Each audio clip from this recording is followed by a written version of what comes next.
Muy buenas tardes, compañeras, compañeros. Buenas tardes, profesora, directora del Colegio Norte Enrique Pestalozzi. Quien les saluda es el alumno Gilberto Jesús Velázquez.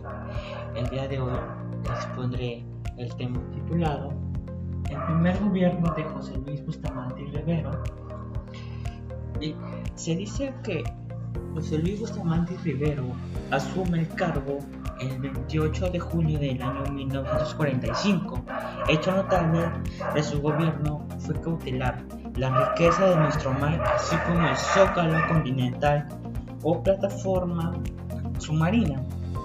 Al extender la soberanía nacional, es una extensión de 200 millas marinas por el Decreto Supremo del 1 de agosto de 1947.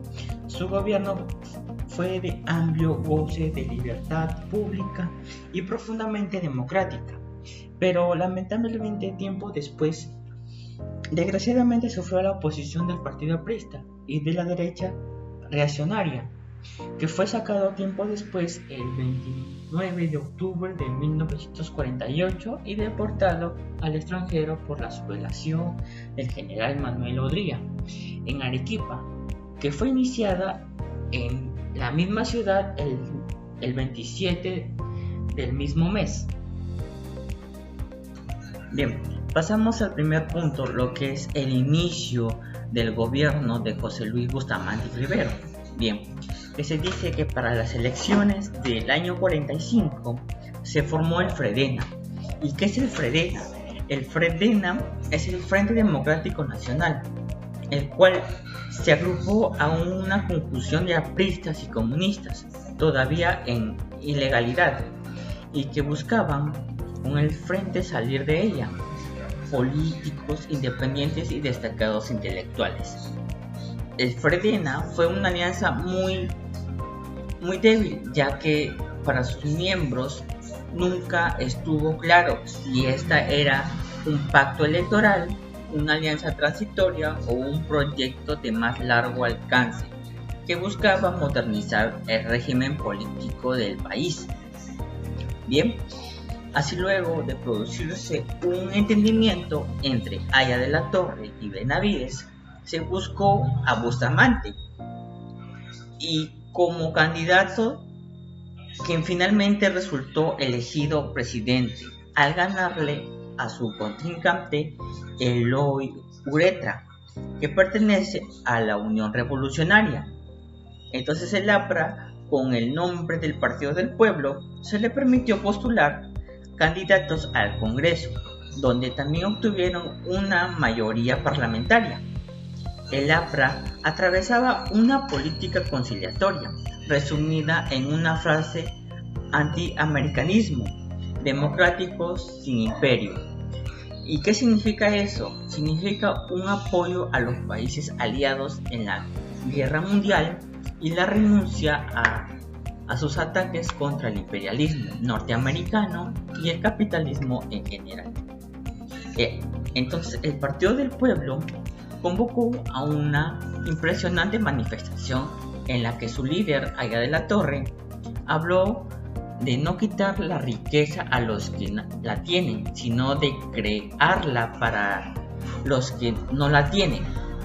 Entonces el APRA fue capaz de hacer este viraje que contradecía sus planteamientos originales sin perder muchos seguidores, porque después, en 1931, existieron militantes y simpatizantes leales y disciplinados, dispuestos a hacer grandes sacrificios por esta organización política y por su líder, Haya de la Torre. Entonces el APRA también se encontraba en una contradicción que cada cierto tiempo lo llevaba a enfrentarse con bases. Así nace la denominada escopeta de dos cañones, es decir, proponiendo la masa la revolución, y por otro lado los dirigentes se encontraron dispuestos a llegar a acuerdos con la oligarquía, a los gobiernos autoritarios. Bien, Ahora pasemos al segundo punto, que es el aspecto político, que se dice que durante su gobierno se produce la pugna entre el Ejecutivo y el Legislativo, debido a que el primero se resistía a ser copado por la mayoría parlamentaria aprista. Bustamante tuvo que afrontar la ruptura del Fredena. Entonces el APRA, al presentar fuerte oposición a su gobierno desde el Parlamento, también sufrió la oposición de la oligarquía tradicional, que miraba con malos ojos la tendencia renovadora. Se empezaron a producir crisis ministeriales debido a que eran censurados por el Parlamento. El malestar político llegó a su punto culminante con el asesinato de Francisco Graña Garland el 7 de enero del año 1947, que fue director del diario La Prensa, señalándose a los apristas como autores del crimen. Bustamante retira a los 3 ministros apristas de su gabinete para garantizar una investigación imparcial del crimen y formó un nuevo gabinete.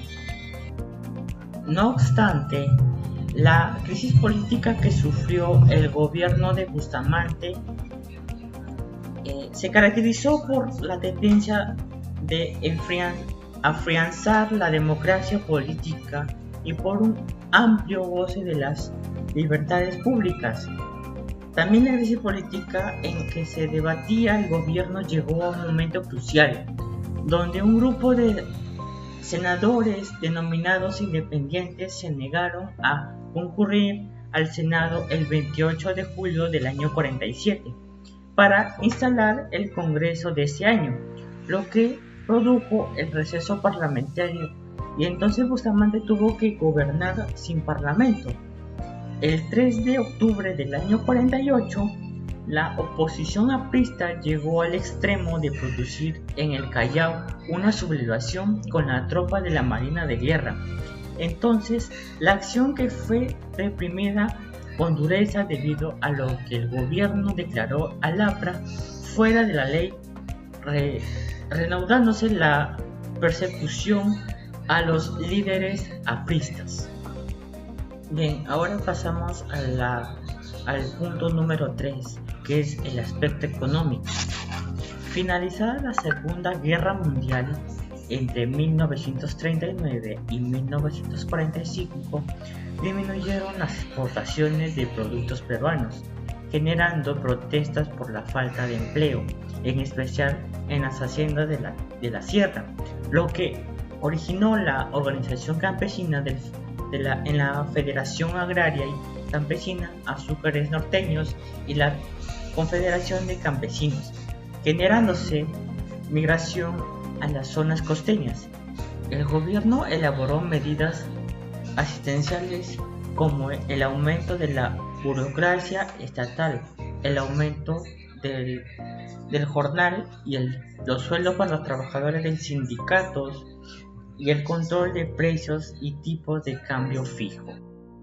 Pasamos al siguiente punto, que es la doctrina de las 200 millas marinas, donde se promulgó el Decreto Supremo número 781 del 1 de agosto del año 47, que se estableció la soberanía del pueblo sobre su plataforma marítima, zócalo continental y el mar hasta 200 millas marítimas. Ello se provocó la oposición del gobierno de Estados Unidos, que exigía solo el reconocimiento de 12 millas marítimas, pero nuestro país se mantuvo firme a pesar de las sanciones económicas que se planteaban. El Perú se constituyó así en uno de los países pioneros en lo que luego se denominaría la tesis de las 200 millas, adoptada en sus elementos esenciales como norma internacional en la Convención de las Naciones Unidas sobre el Derecho del Mar de 1982. Ello no fue producto del azar, sino resultado de la tenaz defensa mundial desarrollada a lo largo de décadas por los países del Pacífico Sur, tanto de manera individual como a través de la Comisión Permanente del Pacífico Sur. Bien, es así que la ley abrió el camino para la demanda peruana ante la Corte Internacional de la Haya. Pasamos a lo más importante, que son sus hechos y obras, donde se creó la empresa petrolera fiscal, donde tomó el control del petróleo del país. Por presión aprista se firma el contrato de Sechura, el cual permitió al IPC explorar y explotar una vasta zona en Sechura Piura a cambio de mayores impuestos. Se aprobó también la ley de Yanaconaje en el año 1947, imponiendo la remuneración salarial en las haciendas, fijando un monto específico del arriendo por las tierras cedidas a los yanaconas, prohibiendo a los hacendados desalojarlos de las tierras ocupadas en sus dominios. Además, se proscribió la obligación de los yanaconas a vender su producción a los hacendados. Las consecuencias a lo largo plazo no fueron las mejores, pues los yanaconas se dedicaban más a sus parcelas que al trabajo en las tierras del hacendado. También el término en el Hospital Hipólito Unanue Bravo Chico, y creó la Corporación Nacional de Turismo y Vivienda. Pasemos al último punto, que son las elecciones del año 1945. Bien, al iniciarse el proceso electoral de 1945, parecía que enfrentaban dos candidatos militares. El general Benavides pretendía reelegirse, pero tuvo como gran opositor el aire democrático que vivía a nivel internacional, gracias a la derrota del fascismo y por la creciente movilización de los sectores medios y populares. El otro militar, general Eloy Ureta, venía de comandar las fuerzas peruanas en la contienda con el Ecuador y era apoyado por el conjunto de fuerzas antiapristas, entre ellas el Comercio. Inicialmente, Manuel Prado llamó a don José Luis Bustamante y Rivero para que asumiera la candidatura en sucesión. El arequipeño no aceptó, no le gustaba aparecer como candidato oficial. Sin embargo, desde Arequipa comenzó a germinar la idea de crear una frente política que agrupara a todas las fuerzas democráticas. Entre las cabezas visibles se encontraban Javier Belaúnde, Julio Ernesto Portugal, Luis de la Jara, en Lima Enrique Dahmer. Helguera fue uno de los más entusiastas, al igual que José Gálvez, Fernando Belaúnde Terry y José Sabogal. Aya de la Torre, que en un inicio apostó por el general Benavides, se había distanciado de Prado, aceptando luego la nominación de José Luis Bustamante y Rivero como candidato del novismo Frente Democrático Nacional. Benavides y su grupo también aceptaron dicha candidatura, y pronto Frente Político, con el concurso del APRA y el PC, comenzó a adquirir fuerza nacional. Sin embargo, estos dos últimos partidos políticos eran aún ilegales. El gobierno no pudo impedir que se inscribieran con los nombres de Partido del Pueblo y Vanguardia Socialista respectivamente. Según muchos autores, entre Aya de la Torre y Bustamante no existió nunca entendimiento y comunicación. En muchos momentos, el dirigente del APRA buscó una nueva fórmula e inclusive su propia postulación. Al no prosperar esta propuesta, sus exigencias se canalizaron a nivel de cuota parlamentaria. La campaña del general fue apoteósica, con manifestaciones multitudinarias, tanto en Arequipa como en Lima, teniendo en el aparato orgánico del partido aprista la columna organizativa a nivel nacional con motivo de su reconocimiento legal como partido del pueblo. Los apristas realizaron una gran manifestación en el Campo de Marte.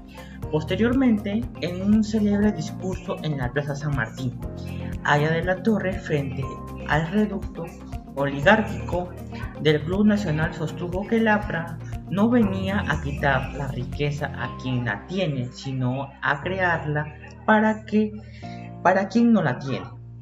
Se sentaban las bases para que el viraje político del APRA y un entendimiento con las fuerzas, primero liberales y luego conservadoras.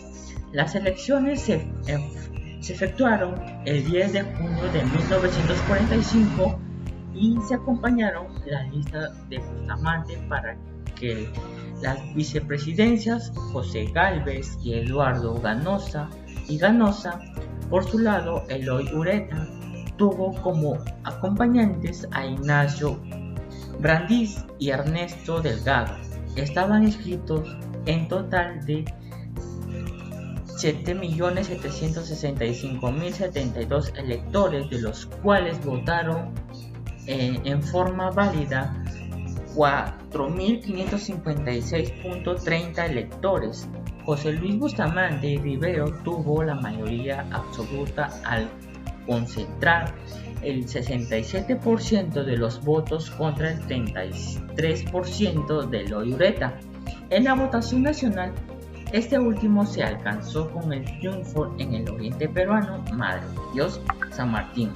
En el extremo norte fronterizo con el Ecuador, Tumbes, Piura, Amazonas, Ayacucho y Moquegua, el resto del país la votación favoreció a las listas del FDN, llegando a obtener también por la influencia aprista el 84% de los votos. En La Libertad, altos porcentajes también obtuvo Pasco el 80%, Lima 78%, Arequipa 76% y Callao el 80%.